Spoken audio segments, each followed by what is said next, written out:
잘 써라. 아니야 이 쓰레기야. 우리 아들 말들이 대만도 못한 새끼가. 주민 여러분 안녕하세요. 주민센터 센터장입니다. 영화 마더에 얽힌 디테일한 설정들과 온갖 비하인드 스토리 TMI 3탄입니다. 1탄과 2탄은 우측 상단에 카드를 클릭하면 보실 수 있습니다. 그럼 바로 주민 시작할게요. 혹시 아직도 이 영화를 못 보셨나요? 영상을 시청하기 전 영화를 꼭 먼저 보시기 바랍니다.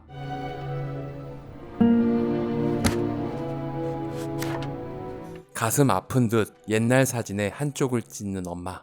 확대해서 뽑아줄 수 있어. 신기하네 이거. 이 정도면 생기체에 속하죠. 어두웠던 현재의 공간이 밝아지며 과거의 아정과 친구가 등장합니다. 깜짝같이 잘 됐네. 그 정도야 생기체지. 뽀시래기 시절의 이미도 배우 굉장히 풋풋한데요.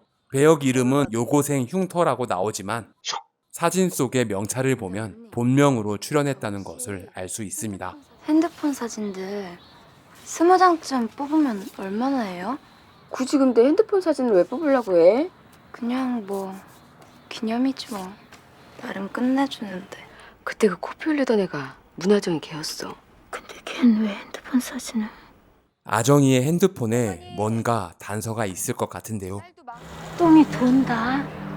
이 영화를 위해 똥 모형이 돌아가도록 제작한 휴대폰입니다. 제가 만든 건데요? 하필 이 씬을 찍을 때 고장나는 바람에 고치느라 촬영이 지연되기도 했다고 하네요. 예, 그런 거 진짜 잘해요. 건대폰도 만들고. 핸드폰을 개조해 사진 촬영 소리도 안 나게 할 수 있다는 천재소녀. 진짜 전문가다. 창밖으로 보이는 곳은 정읍의 한 거리인데요.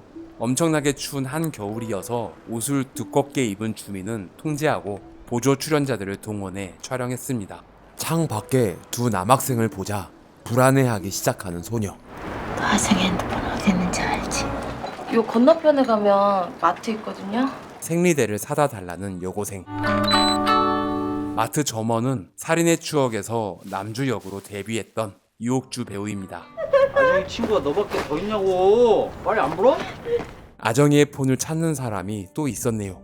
이 씬을 찍을 때 눈이 너무 많이 와서 하루에 촬영을 마치지 못하고 다음날 쌓인 눈을 녹이고 치운 후 다시 촬영해야 했습니다.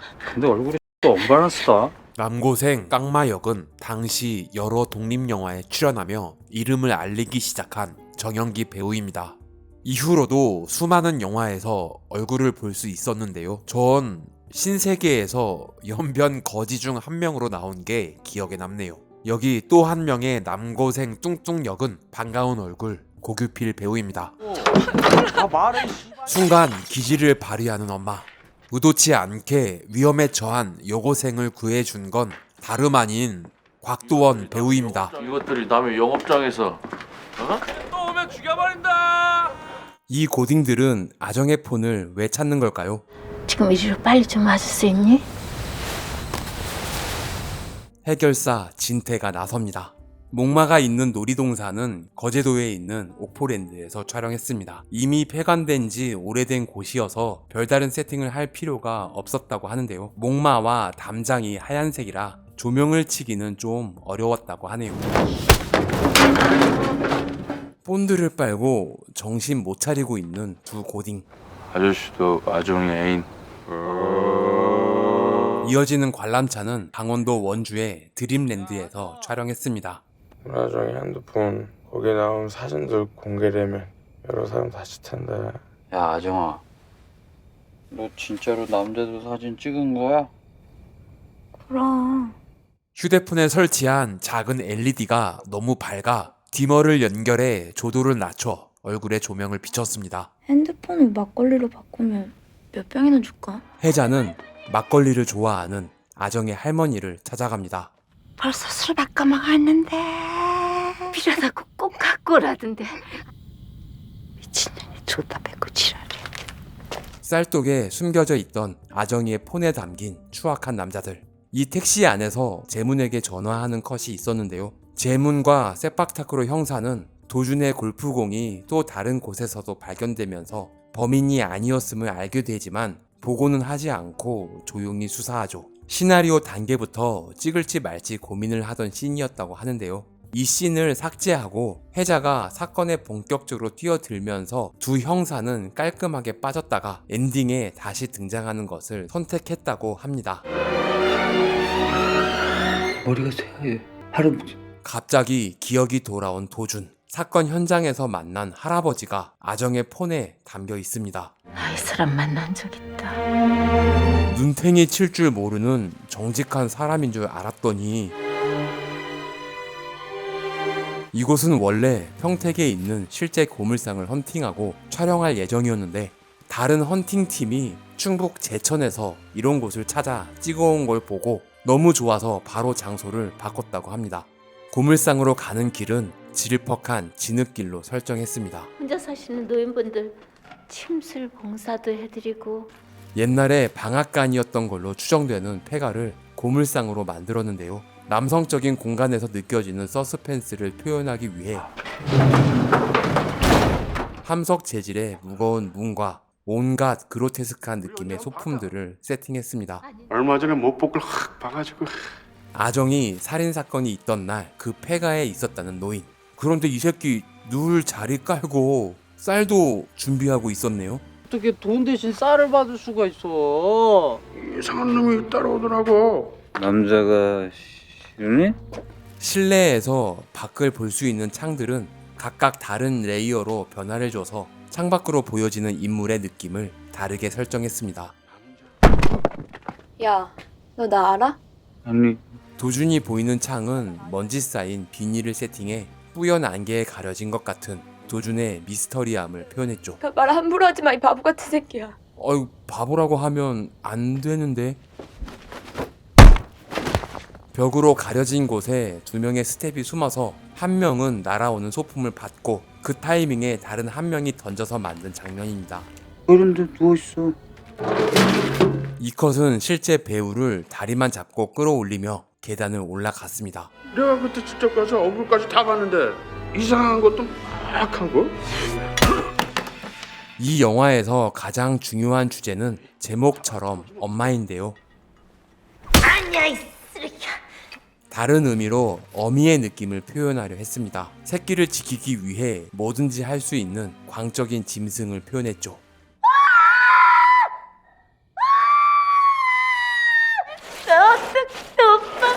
엄마 역시 이런 일을 겪으면 본인의 엄마를 찾습니다. 감독은 보통 NG라는 말을 잘 하지 않으면서 좋은데 한 번 더 찍자며 수십 테이크를 반복하고 여러 가지 버전을 만드는 걸로 유명한데요. 이 씬은 딱 4번 만에 오케이 했다고 합니다. 선생님이 스스로 좀 아쉬워서 한 번 더 가자고 했더니 감독이 단호하게 그만 찍을래요 라고 했다고 합니다. 감독은 너무 좋아서 한 말이었는데 어감 때문에 선생님이 좀 삐지셨다고. 이 집에 실제로 불을 지르고 컷 없이 롱테이크로 촬영했습니다. 위험하기도 하고 딱 한 번 촬영할 수 있는 컷이기 때문에 심혈을 기울여 준비했죠. 컷 마지막쯤 폐 보일러 밑에 모여있던 가스가 갑자기 폭발하는 바람에 큰 사고로 번질 뻔한 아찔한 사건이 있었습니다. 산 위는 너무 가파른 곳이라 카메라 레일을 설치할 수 없어서 나무와 나무 사이에 케이블을 연결해 케이블 캠으로 촬영한 컷입니다. 그리고 이어지는 이 숲은 신두리 해안사구의 숲입니다. 해의 움직임에 따라 밝은 곳으로 천천히 이동하는 느낌을 만들었다고 합니다.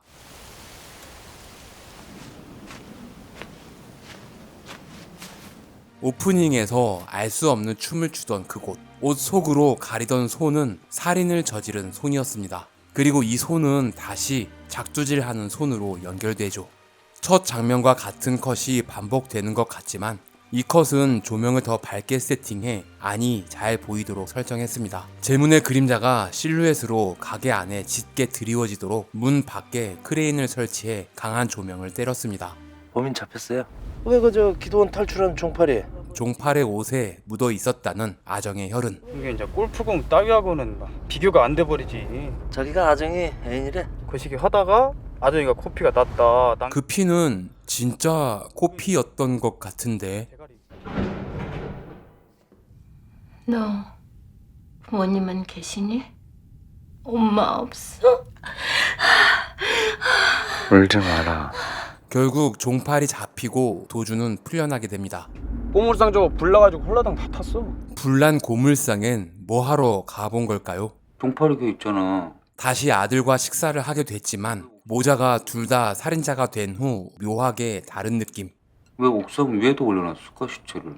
달 보이라고 그런 거 아닐까? 얘 지금 피 질질 흘리고 있으니까 빨리 병원 데려가라고.